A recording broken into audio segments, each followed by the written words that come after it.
Hey you and welcome to this video where I will help you out how to use the liquidity swing indicator by LuxAlgo. And if you want to do this, the first thing that we are going to do is we go right here to library. Then right here we search for the indicator, and that is liquidity swing. Then we search right here for liquidity swing, and now we need to scroll down a little bit.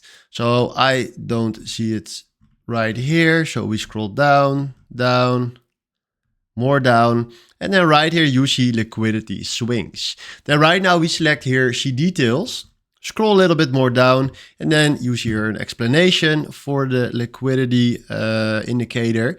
And then right now you see TradingView, NinjaTrader, MetaTrader 4.5, and Thinkorswim.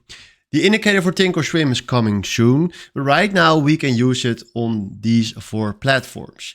I show you right now how to do this for TradingView, because if you click here on get access, you see right here a little instruction how to get the indicator. And if you click on get access, he will send us here to this page. Here is more explanation about the indicator. And if you want to use this, we can click right here on use on chart.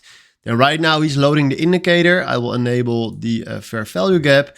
And then if you can see right here, you see the liquidity swings. So this is how you can use the indicator liquidity swing by LuxAlgo. Hopefully this was the video where I was looking for. Thanks for watching and have a wonderful day. Ciao.